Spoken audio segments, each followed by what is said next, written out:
Hello, and welcome to the MDS Podcast, the podcast channel of the International Parkinson and Movement Disorder Society.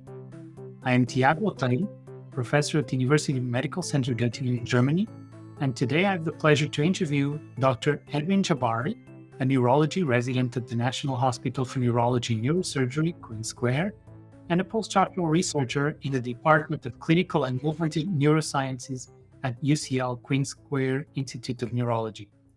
Dr. Jabbari is receiving the Junior Award for his abstract submitted for the MDS Congress 2024, entitled Combined Application of Alpha-Synuclein and 4-Repeat Tau C-identification Assays for the Differential Diagnosis of Parkinsonian Disorders.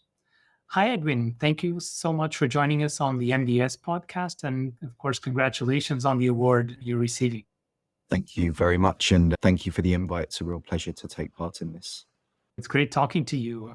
Before we get into the topic of your research, which I very much want to hear about, I would like to talk a bit about your background. So you have a PhD and you are finishing your neurology residence. So how is it to combine your clinical activities with your research interests? Yeah, so this is a well-trodden path for many clinical academics in terms of combining clinical and academic work. I personally did my PhD halfway through my medical training, so before I started my specialty neurology training, which meant that I got to spend a good chunk of time, so 4 years, conducting my PhD at UCL under the supervision of Professor Hugh Morris, where we worked on PSP in terms of the genetics mainly of that condition.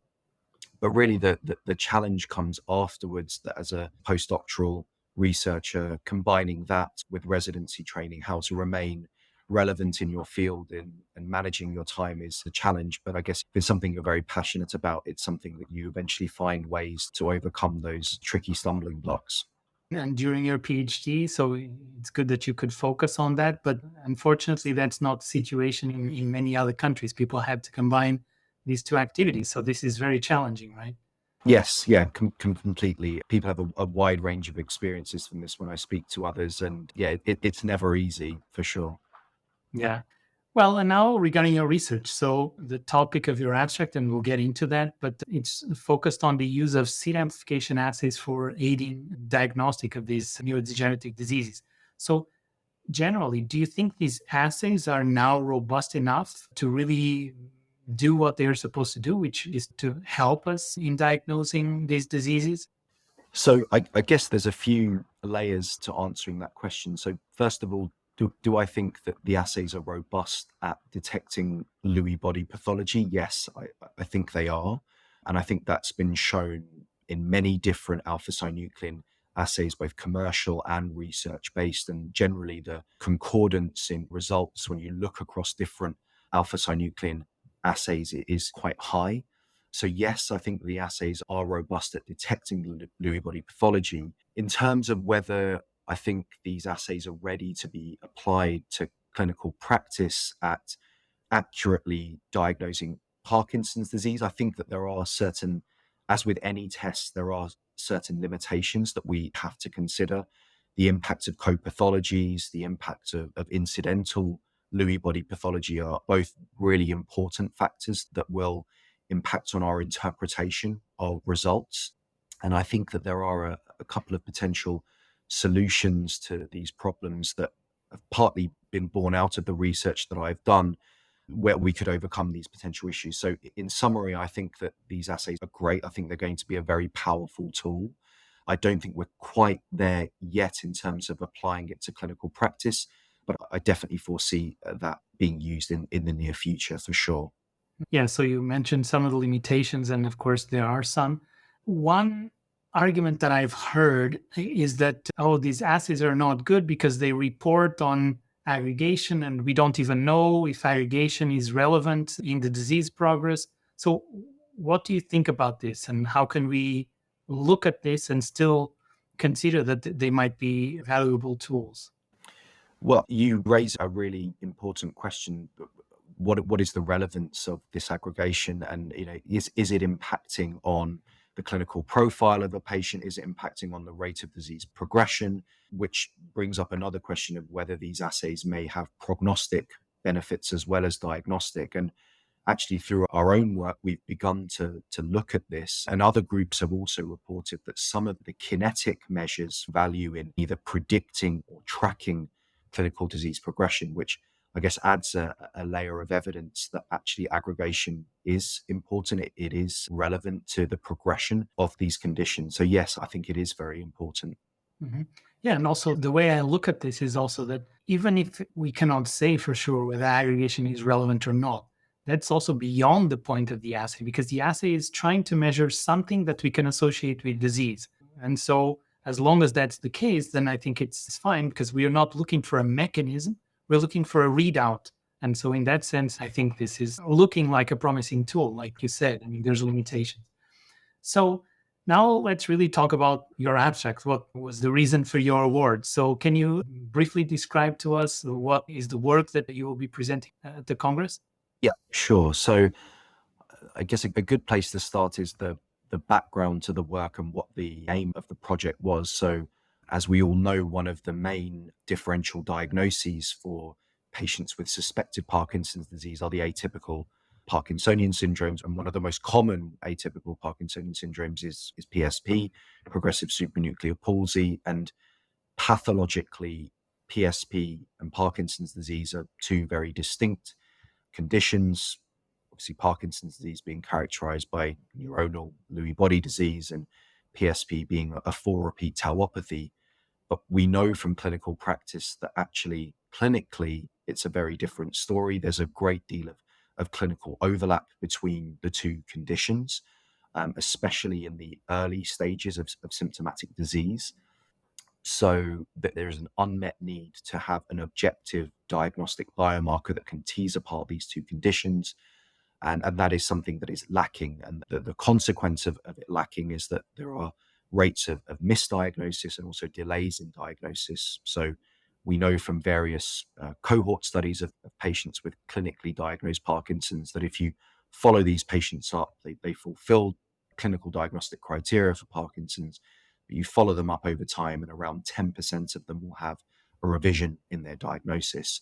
And that in turn then leads to delays in diagnosis, which is a big issue for the atypical Parkinsonian syndrome. So again, through our own work, we've found that diagnostic latency in PSP can be up to 3.5, 4 years, which in a rapidly progressive disease like PSP, we can and should be doing better than this. So I guess the aim of the project really was twofold. First, on the back of the great deal of interest in the alpha-synuclein seed amplification assay, we wanted to see what the performance of this assay was in our own CSF samples from UCL. So both clinically diagnosed Parkinson's disease samples and also clinically diagnosed PSP samples to see what the positivity rates were in those samples.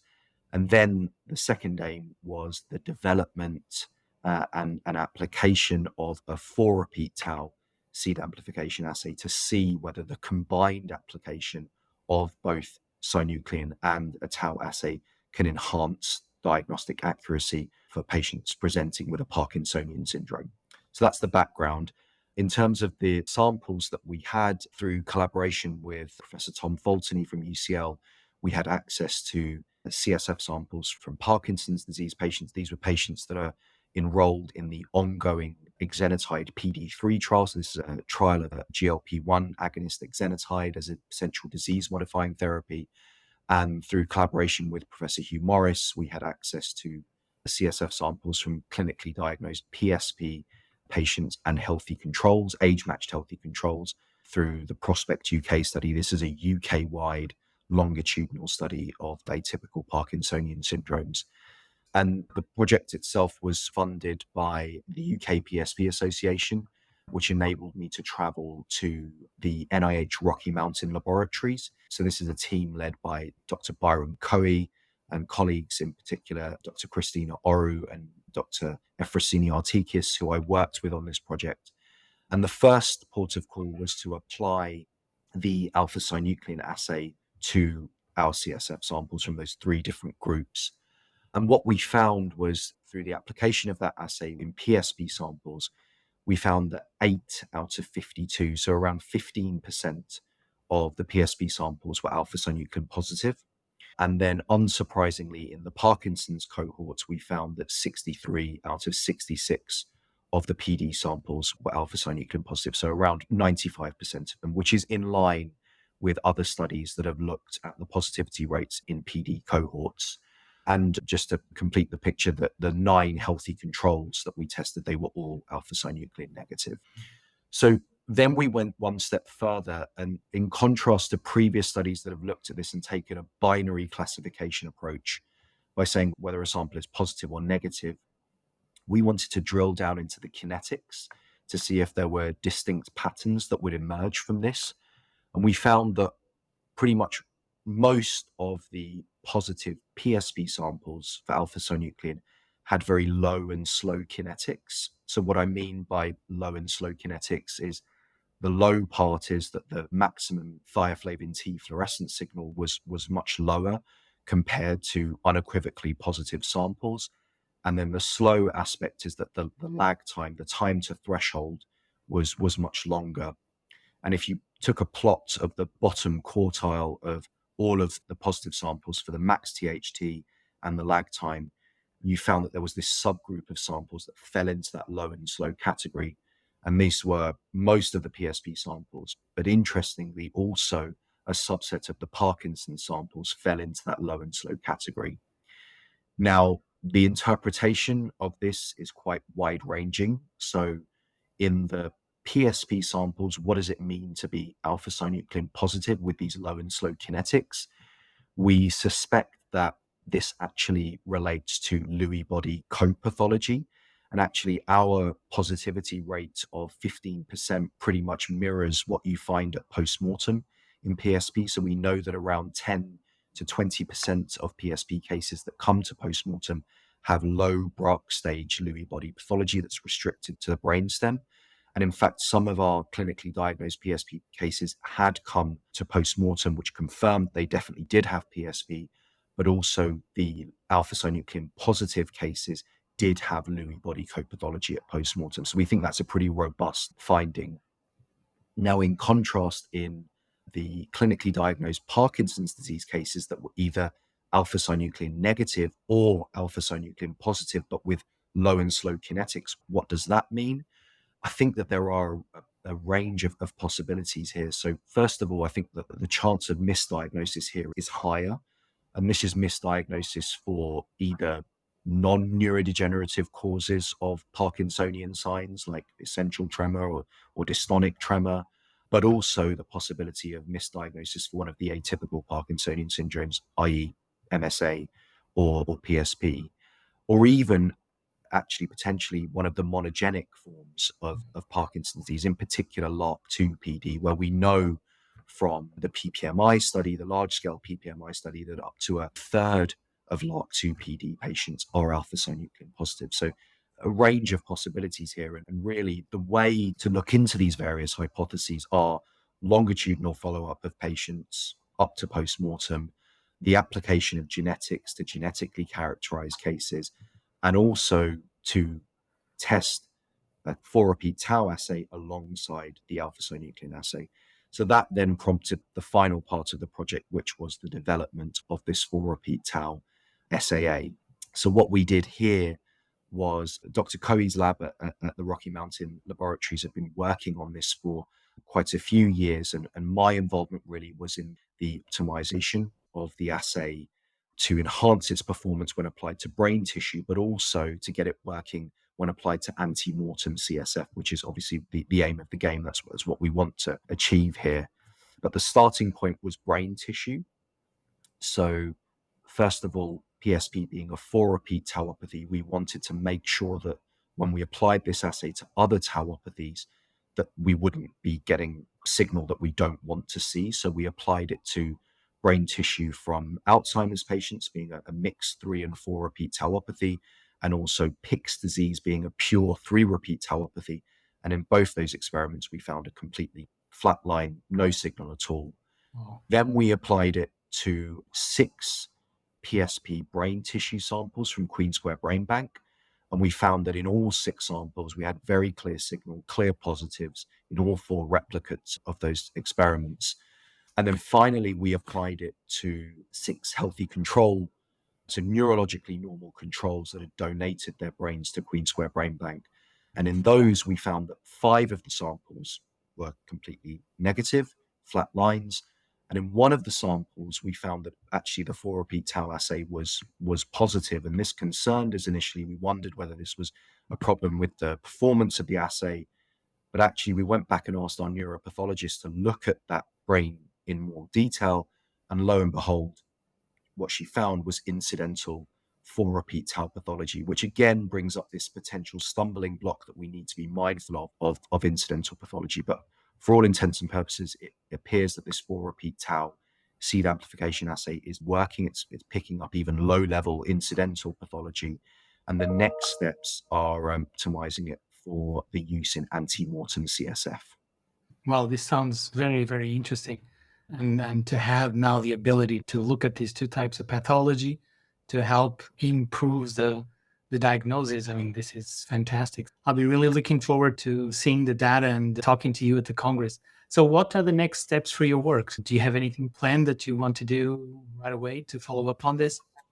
Yeah, so there's 2 bits of ongoing work. The first one I've already outlined, which is getting the assay working for ante-mortem CSF. That will be a very important next step.